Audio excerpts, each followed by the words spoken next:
My sister. I shared her children with her. She shared her children with me.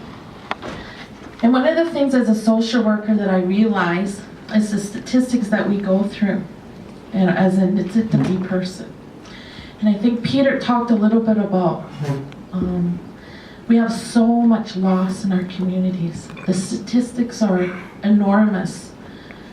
And as I was going through my journey, as a social worker, I know all these statistics. And as a social worker, I want to help bring those statistics down. And I want to help the world. I want to help all the children. And a couple of years ago, our family became those statistics. Two young ones that I helped to raise were murdered. Clarissa English and Dakota English.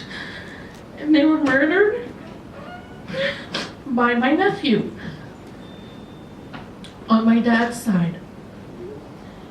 And as a social worker and all the work that I've done, I had to step out of all of that grief and say, oh my goodness, what is my purpose here? I'm a social worker. Why is this happening to my family? How am I going to get through this? And at one moment I thought, you know what, I'm not going to do this work anymore. I'm not. I'm done being a social worker. And a week after we buried my niece and nephew, I went to a sweat, about 5 days after. And in that sweat, I sat in that sweat with my dad. The other thing I want to acknowledge is that my mom and my dad are both here. And I'm so grateful. And they're both in the same field.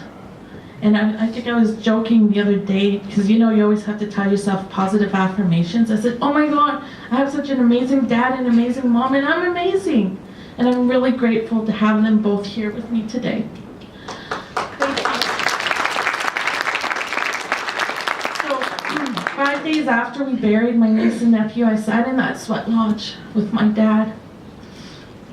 And I was asking these questions, and the thing that kept coming to me was the importance of children. Even in my own family. What are some of the changes that I can make as a human being to help be part of the solution? As a social worker, what can I do to have this type of situation never happen again? Because I know in my heart and soul that all of this tragedy is part of the outcomes of colonization.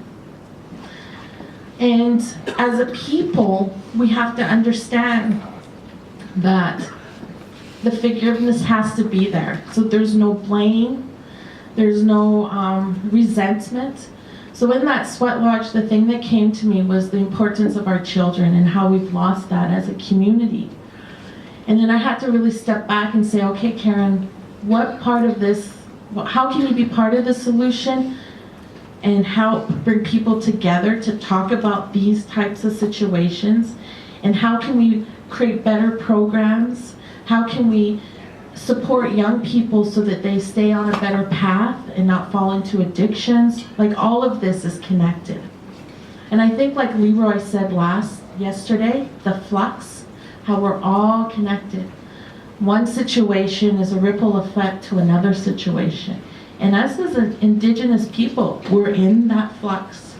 We're feeling, we're seeing the mortality rate in our young people. We're seeing how many of our kids are in care. We're seeing how a lot of our young moms are forgetting about that connection because they forgot about how to love their children. Not saying that they don't love their children, but they do. I remember my late niece, Clarissa, probably about 4 months before she passed away. We had the opportunity to film her because I was working on another project. And she was kind of struggling with child welfare with her children because she had an addiction to alcohol. And she would go to treatment, and when she would come out, she would have all this hope. And I wanted to get that on film. And I asked her, I said, Clarissa, can I ask you one question? Like, what would make you feel so happy? And in that interview, she says, that I can overcome my addiction, and that I have more support, and that my children are happy. And that's what she truly felt. But there wasn't that. We don't have a system that actually does that today. So by bringing everybody together today, we've got people from legal aid, we have children's services here, we have daycares here, we have teachers here, we have our elders here. We have so many communities here right now. We've got people from up north, we've got Cree, we've got Blackfoot. The only way I believe that we're going to make better solutions and better programs for our children, because they're the resource of keeping our stories alive, is that we bring everybody together and we learn, first of all, how to work together. We can have the best parenting program, best modules out there, but they're not doing the work. We got to come together as a community, because we're in a crisis right now. We are in a crisis as Indigenous people. We're in a crisis of bringing down those statistics, and we need to do that. We're in a crisis of losing the people we love that are around us, and the only way it's going to change and to keep our children sacred and to remember those stories is by bringing the knowledge together and all of us sharing. And that's what motivated me to put this conference up, is to bring all of you together. So let's give a round of applause for all of you being here today.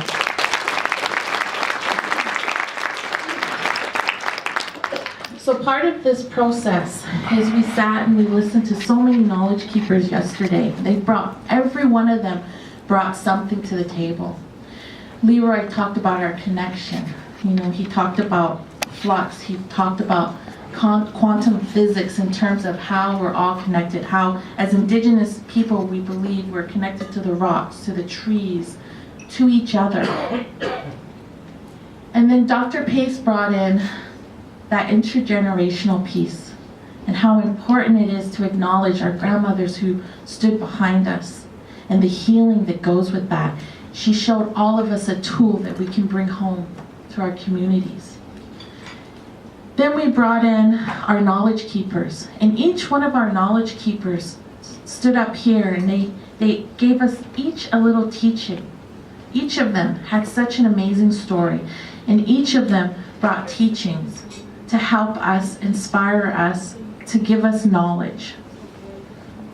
Then at the end, we had Michelle Thrush come up to talk about what it's like to be a child again. And I remember when I first saw her play, the biggest thing I remember, it brought me back to being a kid. And one of the things that I always wanted when I was little, and it's so important, is you always want your parents or the big people in the room to play with you. Really simple. Kids don't ask for much. They just want you to play. And when I did her workshop, the thing that came up for me is that intergenerational thing. Is I remember when my son was like 3 years old, and I was a young mom, or maybe 4, all he ever wanted to do was play with me. And me, I would say, go outside and play. I'll never get that back. Never. But if I can share that story with other moms, because that's something that I can acknowledge in me, if we can share that story with young moms, how important it is when they're little and they're just looking up at you and they just want to play with you, they just want to color with you, they need to do that, because we never get that back again. And one of the regrets I have as a mom is I didn't play enough with my son. I was too busy going to school, working, became a workaholic when my son was little. My biggest thing was I just don't want us to be poor. But it didn't take the time to be with my sacred bundle. I still take care of him today. He's 28. He's an amazing young man. He's got wisdom that I don't even know where it comes from. And I pray for him every day, because he's my responsibility. I don't want him in the system. So these are the teachings that are embedded in our soul when we have children. And that's another thing that's different with mainstream, is that A lot of times our children stay living with us. We're connected to our children. We're always connected to our children. And these are the teachings that we need to bring back, because we need all of our grandmothers, our mothers, our fathers, our grandfathers to welcome those children back into the community. Because a lot of times, if our communities are broken, it's hard for our children to come home. So these are some of the teachings that you heard yesterday and what we're talking about today. So the most important part of this conference is what we're going to do right away. Is each of you are going to be placed into your own little groups. And you'll notice in your name tags, some of you will have them, some of you won't, but there'll be a number on your name tag. And I'll give you directions on what to do with that number. But before that, what the purpose is, and this is the most important part of this conference, is that you're going to be placed in different groups with different people that you don't know, or you might know. And you're going to do a mini version of building a community or a family. And why is it important?